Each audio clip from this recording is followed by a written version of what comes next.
संजीवनी meditation yoga से मैं किरण प्रसाद अपने गुरु चरणों में नमन करते हुए आप सबों का नमन प्रातः वंदन।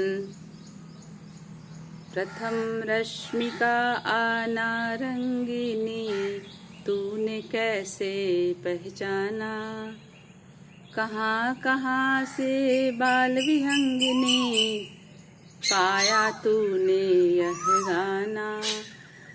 ये पक्षियों का कलरव किसने सिखाया था इन्हें कि प्रथम रश्मि की किरण के पहले आप उठ जाओ? परमात्मा ने सारे गुण देकर इन्हें भेजे हैं, हमें भी दिए हैं। ये अपने मस्तिष्क का पूर्ण उपयोग करते हैं जितना परमात्मा ने इनको दिया है। पंत जी की यह कविता आपने सुनी होगी, पढ़ी होगी कि प्रकृति का गायन वो इतने खूबसूरती से और आत्मिक दृष्टि से करते थे कि वो एक दर्शन देते थे जीवन का। 1919 में यह कविता लिखी गई थी। आज 100 वर्ष हो गए। अब इस कविता में हम लोग देखेंगे, इस कविता के अंदर कि एक दर्शन था, एक प्रकृति के दिए हुए गुणों को जीवन में धारण करने के लिए पक्षियों के द्वारा एक संदेश दिया उन्होंने कि देखो ये प्रकृति में जैसे जी रहे हैं, किसने सिखाया इन्हें, लेकिन ये तो प्रतिदिन जान जाते हैं, अपनी ध्वनि के साथ उठते हैं, गुंजन गायन करते हुए उठते हैं, वंदना करते हुए उठते हैं, उस प्रभु की वंदना करते हैं जिस प्रभु ने उन्हें प्रकृति में भेजा है। तो हम भी इस प्रकृति को प्रतिदिन अपने चारों तरफ देखें और सीखते रहें, क्योंकि प्रकृति को ही जब आप फॉलो करेंगे तो ऑटोमेटिक स्वतः आपके जीवन में उत्थान हो जाएगा। प्रकृति इतनी खूबसूरत परमात्मा का वरदान है जो हमें प्रति पल संदेश दे रही है, और इनका विकास बड़ी अच्छे तरीके से स्वतः होता है। ये पुष्पित, पल्लवित और फलदायी होते हैं और अनेकों को लाभ देते हैं। तो अभी का जो मौसम है, क्यों ना हम एक वृक्ष लगाएं, संकल्प लें। सर्ववेद की वाणी अनुभवात्मक है, वो मानव जीवन को एक संदेश देती है। क्या कहती है कि जिसका दृढ़ संकल्प नहीं, उसका दृढ़ नहीं काज, वह कुछ कर सकता नहीं, हाथ से जाए स्वराज। तो यह स्वराज मतलब हमारा स्वतंत्र जीवन जो अच्छी तरह पुष्पित और पल्लवित होते हुए फलित हो। तो आप संकल्प लीजिए अपने जीवन के लिए कि हम जीवन में एक संकल्प लेते हैं कि अपने जीवन को प्रकृति के अनुकूल ले जाएंगे, प्रकृति को देखें और उसके अनुकूल अपने जीवन को चलाएं। योगमय है हमारा जीवन प्रतिदिन, ये प्रकृति भी तो योग है, और इस योग में ही तो सब कुछ घटित हो रहा है। हम भी इस योग के शरण में हैं, आसनों को करते हुए नहीं, प्रतिदिन इस प्रकृति के साथ योग में हैं। आसन तो इनको देखने के बाद हम अपनी दिनचर्या को खराब कर लिए हैं, इसलिए हमको करना पड़ रहा है। ना तो उठने का समय सही है, ना सोने का, ना खाने का, उस पर से मन कितनी सारी बातों को लेकर बैठा रहता है। वही तो शरीर में जाकर हमको निर्माण दे रहा है, निर्मित कर रहा है। तो चलिए हम लोग आज प्रकृति को देखें। ताड़ आसन, तिर्यक ताड़ आसन और कटी चक्रासन, यह 3 आसन को सीखेंगे। इसके लिए आप क्या करेंगे? सुबह उठते ही ऊषा पान करेंगे। 1.25 लीटर जल ग्रहण करने की आदत डालें, या हो सकता है हो आपको, और यदि नहीं कर पाएंगे तो आप 1-1 गिलास करके बढ़ाना शुरू करें। 1 हफ्ते में आपकी आदत लग जाएगी। इन आसनों को प्रातः उठकर शौच जाने के पहले करना है। जल पीकर आप उठें, रात को पानी रखें। बासी पानी फायदेमंद है यदि आप मिट्टी के बर्तन में रखते हैं या तांबे के बर्तन में रखते हैं, और उस पानी को आप पी लें। आसन को करें। यदि दिक्कत होती है 1.25 लीटर पानी एक साथ पीने में, तो आप 1 गिलास पानी पीकर एक आसन 5 बार या 10 बार करें। आदत बनने के ऊपर है। उसके बाद फिर दूसरा गिलास पानी पिए, फिर करें, फिर तीसरा गिलास पानी पिए, फिर करें, और चौथा गिलास पानी पी के आप आराम से शौच के लिए जाएं। आप देखेंगे आपका पेट बिल्कुल साफ हो गया और दिन मस्ती में गुजरा। तो चलिए सीखते हैं हम लोग 3 आसनों को क्या करना है। मैं क्रम से आपको बता रही हूँ ताकि सहजता से आप अपने जीवन में योग आसनों को उतारते चले जाएं और आप सक्षम हो करने में, कहीं भी थकान या दर्द ना हो। किसी भी आसन के द्वारा आपको दर्द नहीं होगा यदि मैं जैसे सहजता से बता रही हूँ वैसे ही कर रहे होंगे तो हम लोग ताड़ासन करेंगे। दोनों पैर को कंधे के बराबर दूरी बनाएंगे, दोनों हाथ को सामने लाएंगे और उंगलियों को आपस में फंसा लेंगे और धीरे से इसको ऊपर 90 डिग्री में आकाश की ओर ले जाएंगे। कान के पीछे थोड़ा हाथ ले जाएं। अब श्वास लेकर पंजों पर खड़े हो जाएं। श्वास छोड़कर नीचे, हाथ को भी बगल से नीचे ले आएं। यह क्रिया 3 से 5 बार करें। एक बार आपने देख लिया, अब दूसरी बार करेंगे, फिर तीसरी बार करेंगे।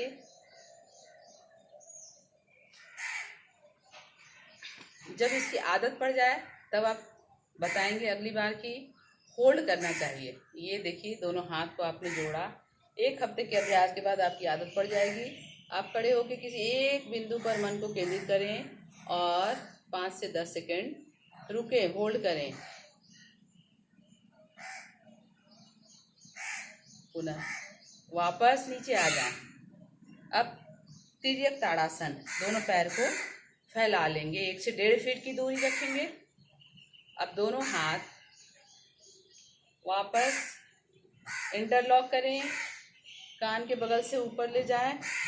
अब दोनों हाथ को अच्छी तरह से लॉक कर लिया। मैं खींच रही हूँ ऊपर, लंबी सांस ले रही हूँ। अब सांस छोड़कर दाहिनी ओर झुकेंगे, कमर को मोड़ते चले जाएंगे, सिर को सामने रखे देखते रहें, जितना मुड़ सकते हैं मुड़ेंगे, सहजता से मुड़ेंगे और श्वास लेते हुए ऊपर आ जाएंगे। पुनः श्वास छोड़ते हुए बाईं ओर, घुटना नहीं मुड़ेगा, इसका ध्यान रखना है। श्वास लेते हुए ऊपर, यह प्रक्रिया आपको करनी है। चलिए 2 बार और करते हैं।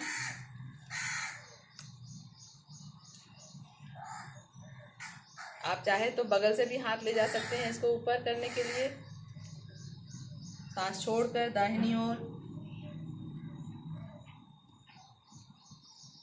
घुटना नहीं मुड़ेगा, केहूनी नहीं मुड़ेगा।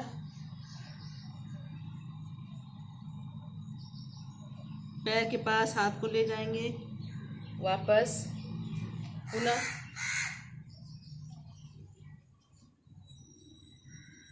सांस लेते हुए वापस, पुनः श्वास लेकर ऊपर, श्वास छोड़कर नीचे। अब करेंगे हम लोग कटी चक्रासन। ये 3 आसन एक साथ करने के हैं, इसलिए मैं 3 आसन बता रही हूँ। दोनों पैरों के बीच फासला रखेंगे, ध्यान से देखें, दोनों हाथ बगल में ले जाएंगे। अभी श्वास छोड़कर मुड़ना है। याद रखें इसके बीच में पानी पीना था, आप पानी पी लेंगे। और आपने पूरा पानी पी लिया है 1.25 लीटर, तो कोई दिक्कत नहीं है। अब सांस मैं ली हूँ, दोनों हाथ बगल में है। अब दाहिना हाथ बाएं कमर पे और बायां हाथ दाहिने कंधे पे, पीछे मुड़ेंगे। श्वास लेकर सामने आएंगे। अब दाहिना हाथ कंधा और बायां हाथ कमर, पूरा पीछे मुड़ जाएंगे। 1 2 3 4, 1 2 3 4। अब इसका अभ्यास जब हो जाएगा तो थोड़ा गर्दन को अच्छी तरह मोड़ के पीछे एंकल को देखने का प्रयास करेंगे।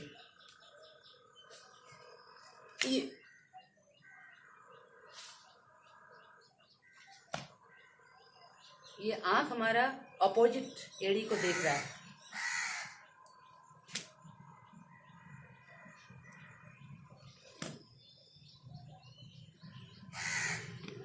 इस तरह आप कमर को कटी चक्र की तरह घुमाएंगे। तो इससे क्या होगा, आप जो रात को आपने भोजन किया था वो सारा भोजन पच के बड़ी आंत में चला गया, पूरी आंत खाली है। आपने पानी पिया अच्छे से, और पानी पीने के बाद आपने ताड़ासन, तीर्थ ताड़ासन और कटी चक्रासन किया। तो ताड़ासन किया तो पूरे छोटी आंत से होते हुए पानी बड़ी आंत में चला जाएगा।